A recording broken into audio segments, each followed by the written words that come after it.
Hello there, ladies and gentlemen. Welcome to another episode here on PasticheofSkin. Today we are checking out Project Diva, FutureTone. So obviously we've played a Hatsune Miku game before at some point here in the channel. I've tried to actually record it previously, and back then I was still doing all of my cold open episodes as a video that was actually pre-recorded on the console and then voiced over the top of it. And one of the problems of doing that for the Project Diva series was that they don't let you record the audio of the songs that are being played because copyright infringement and all that kind of thing. But of course, being the way I have it set up currently, it isn't quite a problem. But what we do have as a new problem is the fact that I actually use a bizarre method now to actually bounce my audio up and down for the games and for me to actually hear myself over the top of the music of the gameplay. So I might actually have, every time I speak, I'm going to hear the audio go down and go up, and I think the sync's going to be a little bit off in this. So I thought a really good way to test this, and possibly annoy the hell out of you guys, is to actually play a rhythm game. Yeah, I thought it was a good idea too, wasn't it? So let's take a look at Project Diva, FutureTone, and have a wee crack at the demo here. I enjoy playing rhythm games, always have. Bust a Groove is one of my favorite PS1 titles. I was never a Parappa the Rappa fan, but the Bimani games, Dance Mania, Dance Nation, whatever the hell those games, I enjoy the hell out of them just because I don't know if I have a natural sense of rhythm, but I actually have a rhythm sense that's actually good enough that allows me to play these games without too many faults. I mean, one of the reasons why I absolutely love Amplitude and Frequency, they're great games and that play in this genre, so let's check it out.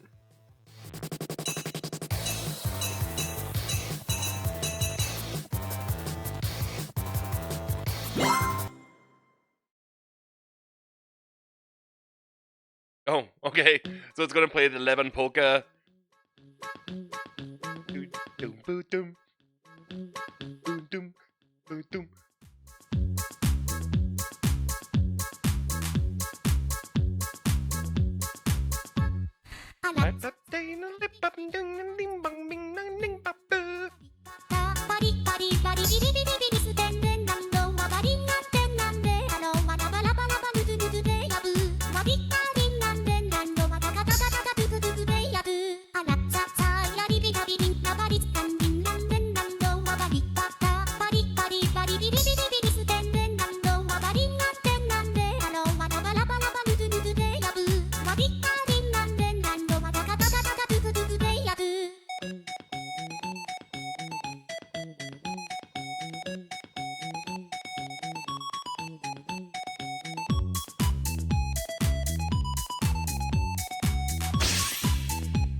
Obviously this is actually kind of like a really basic tutorial, but that tune is unbelievably catchy unto itself.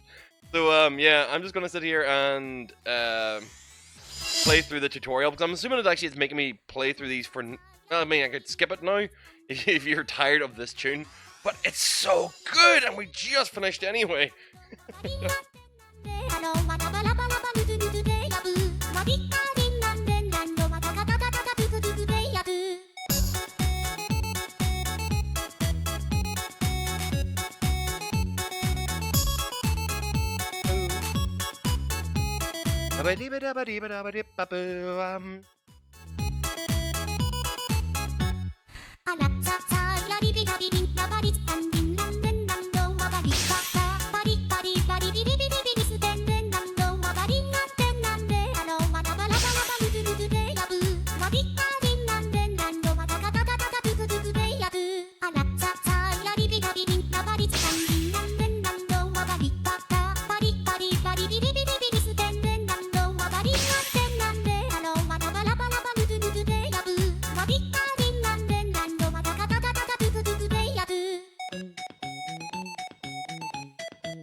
I think we're actually done at this point. It's just the fact that I found that tune unbelievably catchy. So we've got two tunes that actually go. We've got either Weekend Girl, which is off one of Hatsune Miku's early albums, I'm sure, and then some of them seem to be a little bit more modern and new. So, do you know what we're going to do for this? We're going to actually go through each song once. Mostly this is actually to see how well the sync matches up with what I'm seeing and hearing in the game. and whether or not it actually works for you guys whenever you get the pre-recording. So just enjoy. I mean, all this game is a rhythm game where you get to see Hatsune Miku dance and sing while you're playing. There's really not much to it other than you make the girl look the way you want her to look, you play the songs that you want to play, and you work your way through them. If you wanted to pick this up, you can of course pick it up as a free game in the free-to-play demo thing, and then pay for unlocks for everything as it goes along. But yeah, I mean, otherwise, like, if you're a Hatsune Miku fan, you probably know about this already. If you don't, welcome to the weird world of Japanese pop music, where musicians are completely fictional, and we can just actually listen to digital songs all day long.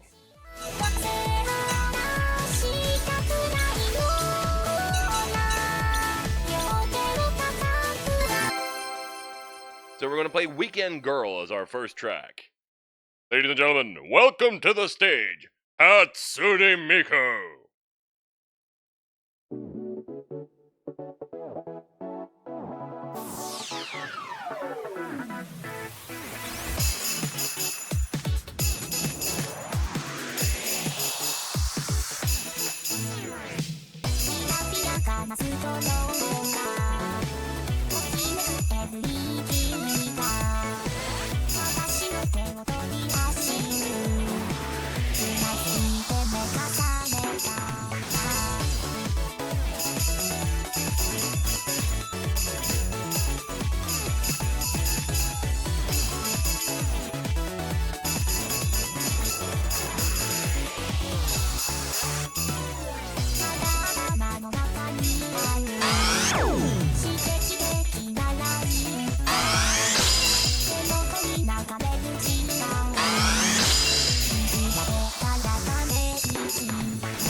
That I did not expect to happen.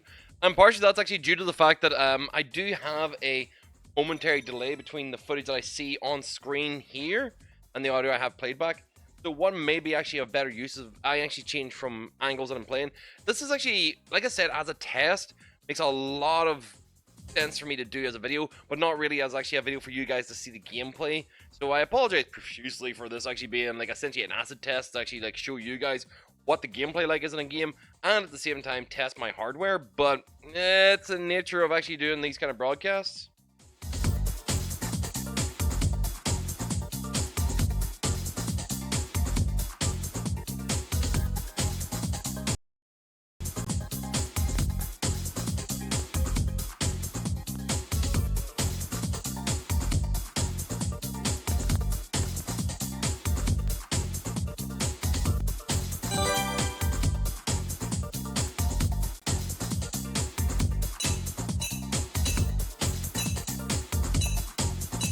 What I'm actually testing now is to see what the actual delay is on movement.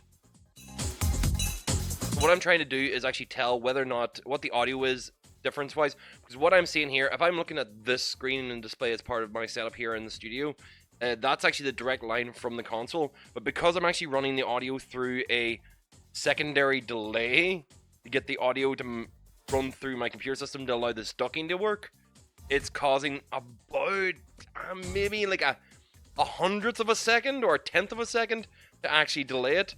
So I'm trying to see if it's...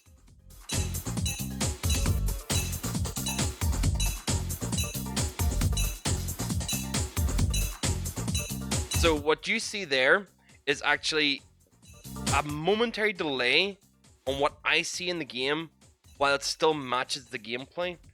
That might make it fix the problem. Oh, that's such a weird thing to think that actually, like, it's such a small delay can change how well you can play a game like this. Because rhythm games, that's absolutely necessity. Like, you need to actually be able to hit the beat for it.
I made it to the end, at least. And it means that actually, like, that did honestly make a massive, massive difference between the timing for what I was actually doing in the game to what was actually going on in the songs. So I don't know if it actually looked as well for you guys on the stream for the timing. If it's for those people who are actually like really, really good at rhythm, and I apologize profusely to all the musicians in the audience, really, at this point, because a game like this can actually drive musicians to absolute distraction for things to be slightly offbeat whenever it's visually and audibly not mixing, or whenever they're such a they're going like, wow, this is what music is now, huh? Really? I'm like, come on, guys, it's a rhythm game. Rhythm games this is essentially elaborate versions of playing Simon Says. That's what a lot of these games stand up being. They are literally just a Simon Says game. That's what they're there for. They're there to actually kind of like hit the paint by numbers and just move on. Like, just let it be. Just don't worry about it. It's all okay. It's just Simon Says.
That actually got a little bit intense near the end of that tune, but yeah, that was just as usual another another rhythm game song.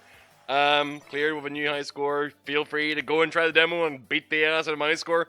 I'll probably try this some other time with actually being on the broadcast. If I'm on a broadcast, I may avoid doing rhythm games in future for fear of something like this happening again, where I know I can do better than this. I know I can, because I played the Japanese and Hong Kong versions of this demo before. I played those exact same songs before. I was hoping that there would be a little bit of a difference now that we've got it released in the European markets, but really there was no difference at all. And that's mine. That's my favorite vocaloid character. I think she's Reiko.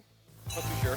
But let's go through a couple of other little bits and pieces that are in here before we finally sign off on this game for the rest. So we have different modules. Different modules are different voices that are, of course, available from Vocaloid for doing different kind of like vocal tunes or different voices.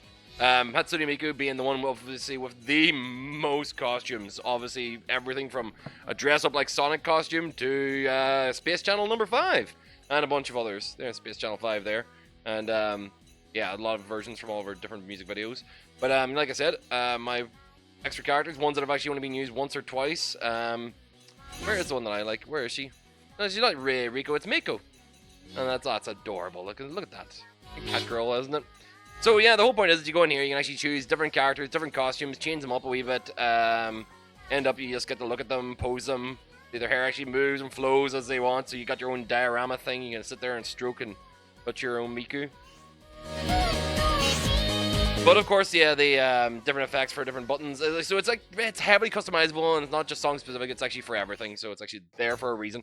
Custom playlists for listening and watching your own different movies. Gallery for other stuff that's including trailers and videos from each of the particular video games that came out. So Hatsune Miku, Project Diva Arcade, Virgin B, FutureTone, photo studio. So you can take photographs with your characters, so you can superimpose anything, go like, hi, and then have them sitting over on the side. Kind of like what I do exactly right here on the channel, obviously. Yeah, there's loads in here. Let's just throw on that while we're actually sitting here doing the final sign-off. So, Project Diva, Hatsune Miku, as a character in a series, I've never been massively enthused or excited by her music. Just the fact that it's actually a curio, a modern curiosity, something that I fear and I expect will actually become much more of a thing over here whenever there is a push to actually walk away from musicians that we sample from in modern tunes and pop music, where you can actually literally have a pop musician that always sounds the same in every single iteration of a song. So then we will move to these virtual voices more so, especially if they actually keep on expanding their range of what they can sound like, because Miku, of course, being one of the many ones that are available here. It makes me think that most of these songs, like whenever you play through this, if you unlock different characters for playing through them, that they sound different. I don't know if that's the case, but it would be interesting to see. I would be interested in playing this if that was the case. Otherwise, FutureTone doesn't hold that much attention to me. Same way most kind of like jukebox dance music games or Just Dance or whatever else just don't hold my attention anymore, because they don't have like a set of tracks that I really wanted to hear. It's one of the reasons why Guitar Hero or Rock Band still holds my attention, or why Rocksmith, I actually still play it now, is because the soundtrack interests me so much more than the content that's usually available from these particular kind of artists. So Hatsune Miku, if you are at all interested in the character and the music, you obviously already know about this game being coming out. You've probably been waiting for it to come out for a while. You've kind of been hoping for there actually be like an Idolmaster style game to come out for this as well, which is another thing all entirely. Like I'd be interested in doing a video on Idolmaster specifically because of the fact that it's almost like the idol simulator functions, like, that make you build them from bottom up and still have the same kind of like they're a personality, they're a digital personality that the Vocaloids kind of have, that they've written them into being. So if you actually had Idolmaster, you're kind of like working with a large range of like 20, 30, 40 girls that you actually just dress and manage. Meanwhile, in this, you're just kind of like, you've got a lot less control over them, but you're actually still doing all the music videos and stuff that kind of go along with it. It's just a progressive step that if this does reasonably well over here, then it will actually lead to this style of game becoming more prevalent in the UK and Europe. And if you're interested in it, make sure to check it out. So guys, thank you very much for watching. This has been a cold open while also a physical test of the new audio system here on PasticheofSkin. I want to say thank you very much for watching. If you've actually enjoyed it, make sure to hit that subscribe button right up there. If you hit the subscribe button, it'll actually allow you to watch everything that comes out in this channel. Hopefully, if YouTube doesn't break itself again. And over on this side over here, you can actually see popping up a bunch of other videos that I've done, either ones that are recent or ones that are from playlists similar to this. I'd highly recommend the Made in Japan one. It's going to be related to stuff like this quite a lot, so of course you can check that out. Thank you very much for watching, and I will see all you dudes in the next video.